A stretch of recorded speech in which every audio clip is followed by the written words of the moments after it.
Merci tout d'abord à celles et ceux qui m'ont interpellé. C'est génial d'avoir 10 jours où on se pose la question, chaque jour. Mais qu'est-ce que la Bible pour moi? Qu'est-ce qu'elle m'apporte? Qu'est-ce qu'elle représente dans ma vie? En y pensant, j'ai identifié 3 temps distincts dans ma vie qui, je crois, constituent mon rapport à la Bible aujourd'hui.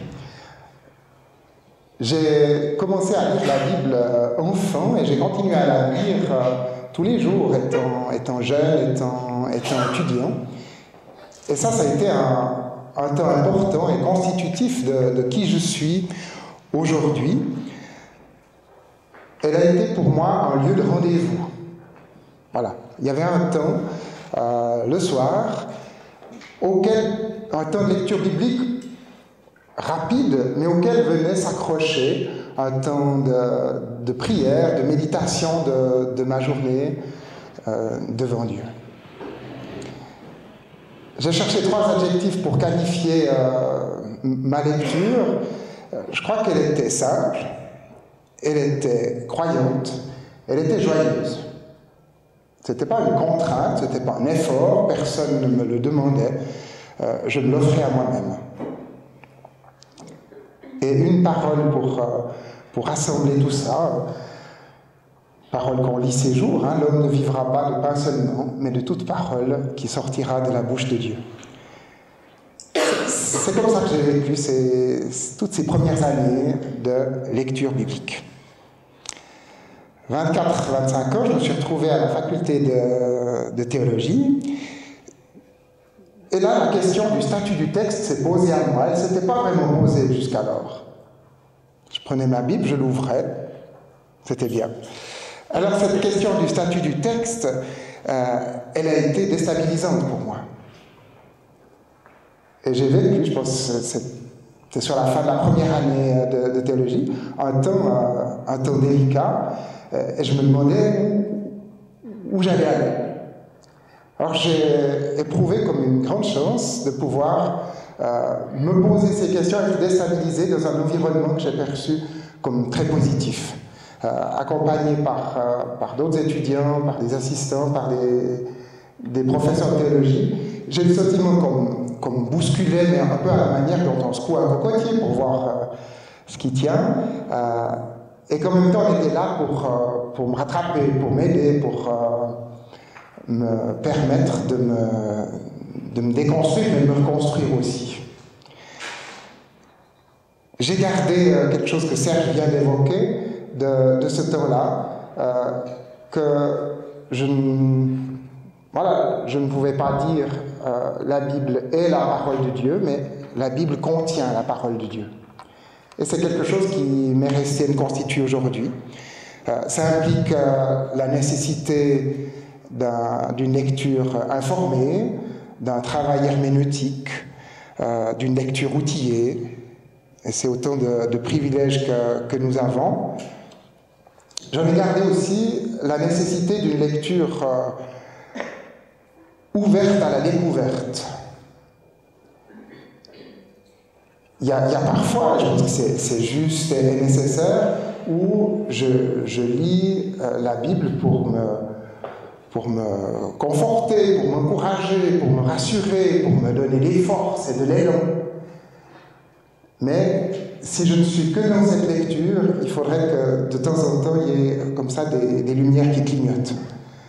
Parce que la lecture de la Bible peut être cela, mais ne doit pas être que cela. Et en tant qu'ayant fait des études scientifiques ou d'ingénieur avant, je suis assez sensible à cela, que ma lecture de la Bible ne soit pas là que pour conforter des acquis, mais pour me pousser dans une recherche de la vérité dont je ne sais pas a priori ce qu'elle est. J'ai aussi gardé de mes études certitude une forme de légitimité d'une lecture croyante.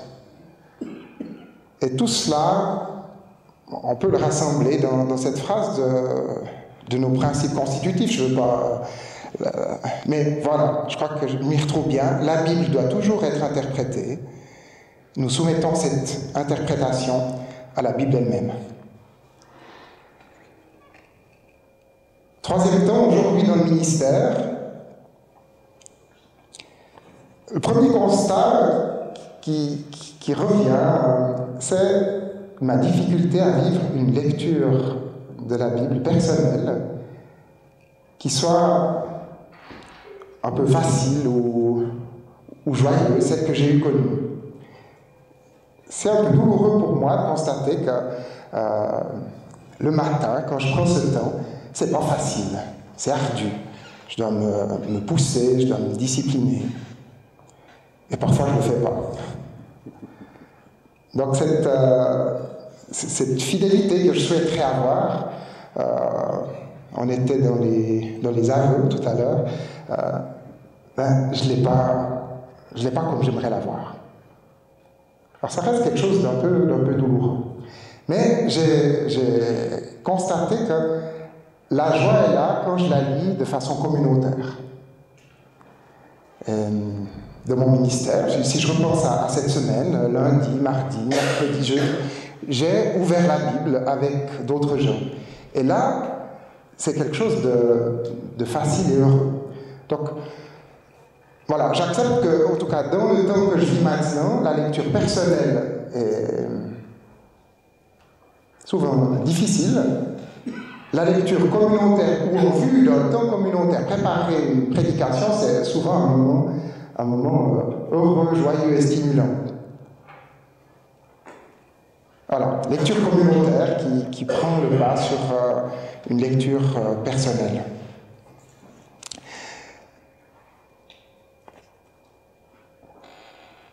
J'aimerais faire référence à une parole qui m'a beaucoup frappé l'année passée autour de Pâques, et puis on y revient.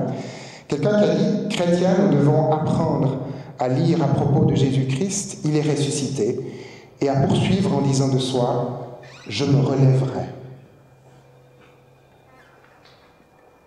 Et c'est ça, ce travail d'interprétation, ce travail ensuite d'intégration de ce texte biblique que je cherche à vivre, pouvoir comprendre, je me relèverai, et c'est inscrit dans la vie du Christ.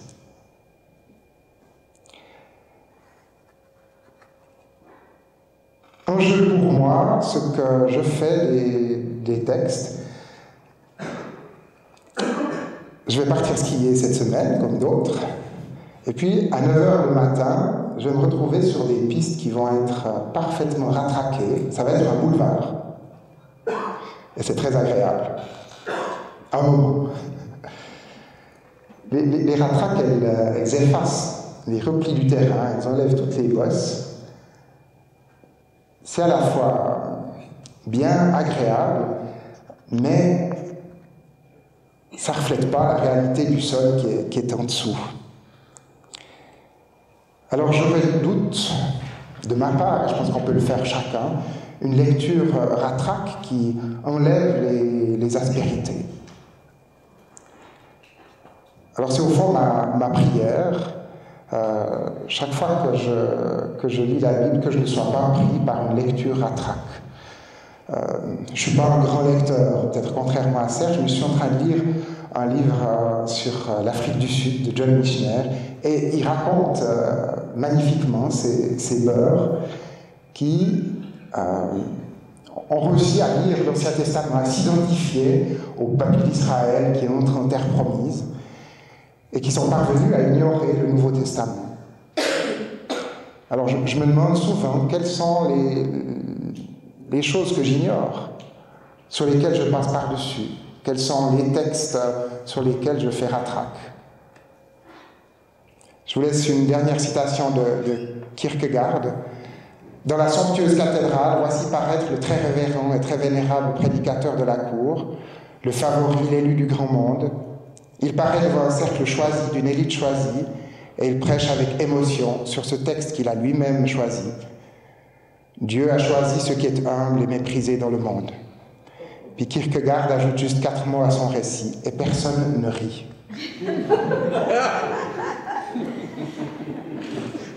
Et puis ça m'amuse bien, mais c'est cette difficulté de se demander, mais quand est-ce que je suis le très révérend et très vénérable prédicateur de la cour? Avec quel texte est-ce que je suis cela?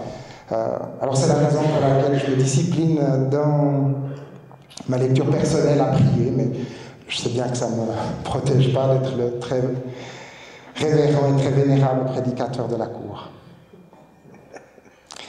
Merci de votre attention.